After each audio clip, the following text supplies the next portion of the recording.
Hello बच्चों, let us read this question. This question says 1 gram of activated charcoal has a surface area of 10 to the power 3 meter square. One molecule of NH3 having diameter 0.3 nanometer is supposed to be adsorbed on complete surface of charcoal forming unilayer adsorption. The activated charcoal is brought in contact with 100 ml 0.2 molar NH3 solution. How many NH3 molecules are adsorbed on charcoal surface? और हमारे options हैं, option A 1.4 into 10 to the power 22, option B 1.4 into 10 to the power 23, option C 1.4 into 10 to the power 21, option D 1.4 into 10 to the power 20. So इस question को solve करने के लिए हमें जो की कॉन्सेप्ट रिक्वायर्ड होगा वो होगा बेसिक्स ऑफ एडसॉर्प्शन. सो हम देख सकते हैं कि हमारे पास एक्टिवेटेड चारकोल दिया गया है जिसका सरफेस एरिया है equal to 10 to the power 3 metre square. So जो एक्टिवेटेड चारकोल की प्रॉपर्टी होती है वो होती है एडसॉर्प्शन की. एडसॉर्प्शन यानी जो मॉलिक्यूल आएगा वो एक्टिवेटेड चारकोल के सरफेस पे स्टिक हो जाएगा, मतलब कंप्लीटली एब्जॉर्ब नहीं होगा, बस उसके सरफेस पे स्टिक हो जाएगा.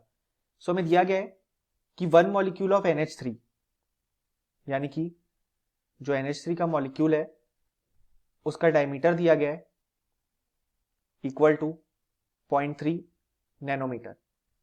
अब वो एड्सॉर्ब किया जाता है चारकोल के कंप्लीट सरफेस पे, यानी कि चारकोल की जो एक लेयर है उस पे NH3 मॉलिक्यूल एड्सॉर्ब हो रहा है और हमें निकालने हैं कि कितने NH3 मॉलिक्यूल्स एड्सॉर्ब हो पाएंगे. सो अगर हम देखें तो डायमीटर से हम निकाल सकते हैं रेडियस. रेडियस होता है डायमीटर अपॉन 2, यानी कि रेडियस NH3 मॉलिक्यूल का हो जाएगा डायमीटर अपॉन 2 यानी कि 0.3 अपॉन 2 नैनोमीटर, जिसको हम लिख सकते हैं 0.15 नैनोमीटर. अब अगर हम एक NH3 मॉलिक्यूल का सरफेस एरिया फाइंड आउट कर लें तो उसे अगर हम टोटल सरफेस एरिया से डिवाइड कर देंगे तो हमें नंबर ऑफ मॉलिक्यूल्स मिल जाएंगे.